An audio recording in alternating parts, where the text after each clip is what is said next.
this is basically what BOM's put up for the next 3 months. They're looking at a drier than average next 3 months, so that goes through until the end of September. Particularly across the southwest and southeast of Australia, where the chances of a drier than average 3 months is pretty high.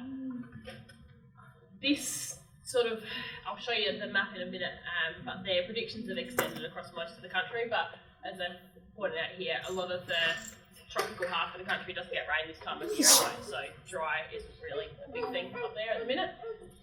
But they do seem to think they have pretty good accuracy from past experiences with their predictions from July through to September, except for right down parts of the southeast and Queensland where you get that tropical rain. So this is a little bit, this is what the map looks like at the minute. So this first one here is the chance of getting above average rainfall. You can see in our area we are pretty much under 40% chance, depending exactly where you are on that map. So not huge. They've taken that a step further and worked out, okay, what do we have a 75% chance of actually getting? What sort of rainfall totals? So again, it depends how close you're sitting to the coast, but you're looking anywhere from 50 to 100, 150 mils. So it just depends exactly which side of that line you're on. So that's really summing up the rest of our growing season. Taking that a little bit further, I'm not sure, no, it's actually not too bad. They've looked at the IOD and the La Nina forecast as well. There's a million different models, everyone's got a slightly different prediction for it, but generally most of them are sitting either neutral or the IOD forecast, which affects South Australia and the western side of the country more so, is in that dry zone or just underneath it, sitting around neutral. It's also a pretty similar story looking at the Nino forecast. Yeah, very similar story. Just bouncing along that neutral zone, probably a little bit more in the neutral zone than that IOD, so this is more the eastern half of the country. But there's models that are still going both ways. What we probably won't see is anything that's wetter than neutral. There's very few to no models that are bouncing down the neutral zone. Okay, so that's the nasty bit out the way. Let's have a little bit of a look at some of the strategies we can use then, knowing this information. So, with all the producers I've worked with, especially in the last 12 months, it's been a pretty big learning curve. Some have done it really well, some haven't. So it's a matter of taking what you've learned. It's pretty important to sit down and work out what worked well, what didn't, what do you wish you could have done better in the last 12 months, and using that as knowledge going forward. So pasture management is going to be a pretty big one, especially in the next 3 months while we are getting some rain, however much that is, and making the most of the feed we've actually got. So pasture is your cheapest way to get condition on stock, and we want to keep those stock in reasonable condition now, so when we need to feed them later on, we're only maintaining condition.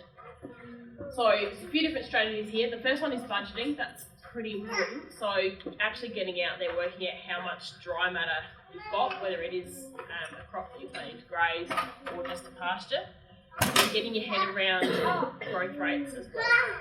And then pasture budgeting is quite a complex topic in itself. We can spend hours just talking about that. But it is something that's worth doing, especially avoiding your overstocking. So a lot of the pastures that have been the slowest to regenerate are the ones that have been grazed the hardest.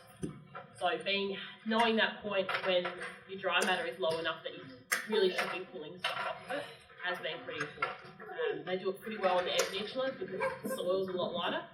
In the mid-north, especially when you get those heavier clay soils, it's probably been taken for granted a little bit, but anyone who's been around the last 2 months, it's not much anymore.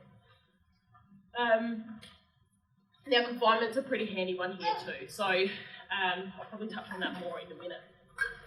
Rotational grazing, that's a pretty big one. Like Jess said, it depends a little bit on your paddock structure, because a lot of you are cropping the same paddocks that you're grazing. Small paddocks, permanent small paddocks aren't always an idea. Electric fencing is the best bet, but depends on your paddock shape and setup. So being able to put sheep in on pastures at the right time, take them out at the right time and let that plant recover has a huge impact on plant production. You actually are growing effectively more pasture simply by rotating your stock rather than set stocking and grazing it down and depleting those energy reserves in the roots. Improving growth is another strategy. This one takes a little bit more research, and I would suggest talking to your agronomist about it. So it could be something as straightforward as fertiliser applications at the right time, or something like ProGym, which improves plant growth.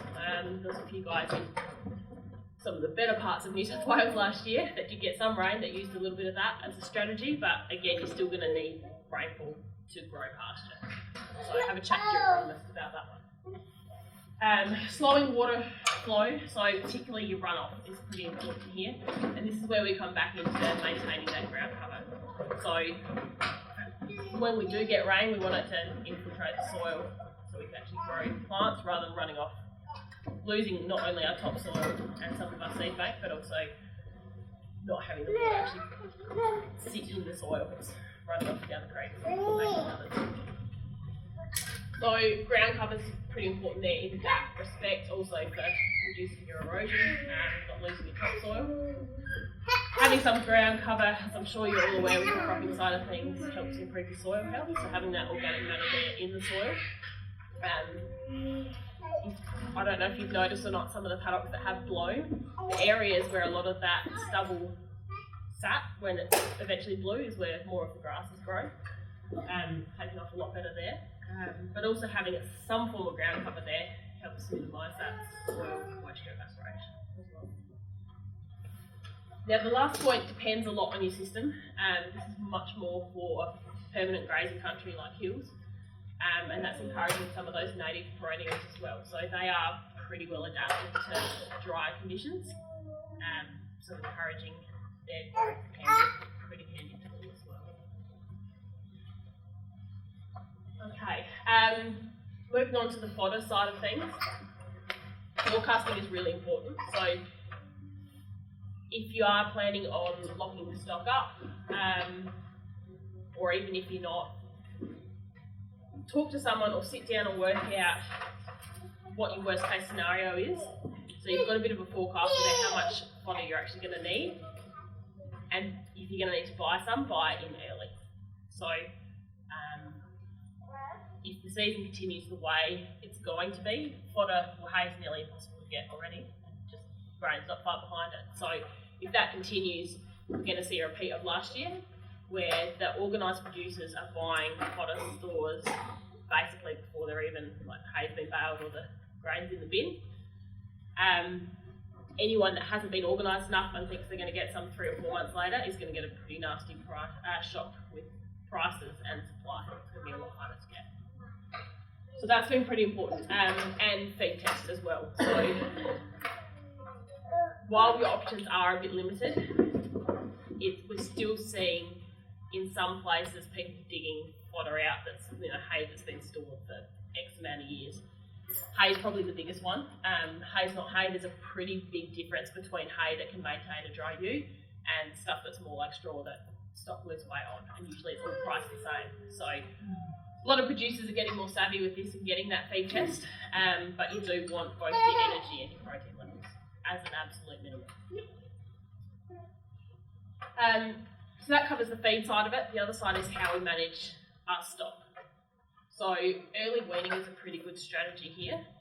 Being able to split that lamb off from the ewe, you reduce your feed costs overall. It takes less energy to maintain a 3-month-old lamb and a ewe separately than to leave them together. This strategy would depend a little bit on your marketing for stock as well. If you're selling stuff for lambs, maybe this isn't the way to go. But can be pretty important, especially if you are hand feeding sheep around that time. The ewes quite often get the best of it and the lambs get the sloppy seconds, so you get those lambs with potty guts because they're filling up on hay and never quite growing. Scanning, really important, especially when feed shortages are about. and especially being able to scan for your twins and singles. So while ewes are dry through to about day 90 of pregnancy, their energy requirements aren't that much different. From that point on, they start to increase, and your twins are higher again than your singles. So if feed short, you want to be able to dedicate your best feed, or be able to run your twin-bearing ewes in better condition if you need to make a sacrifice, because that's where your lamb survival is at the most risk. Singles nationally, lamb survival is a lot better. You're talking in the 90s, whereas with twins it's in the 60s. That's a rough rule of thumb. So being able to dedicate the better feed to those twin-bearing ewes is pretty important. It also means you're not overfeeding singles for no particular reason. Or, worst case scenario, feeding dries like pregnant ewes.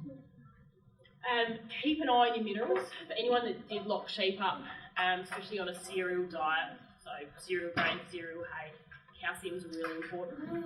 A lot of your feedlot supplements will have some of these minerals in there, but they're usually aimed at what a growing lamb would need in a feedlot, rather than what you do in late pregnancy, coming into lambing and lactation needs. So it's a pretty good idea to top up some extra calcium supplies with any grain rations that you're feeding. And finally, manage sheep to a condition score. So it's pretty important, especially for lamb survival, that ewes are as close to a condition score 3 as we can get them for lambing.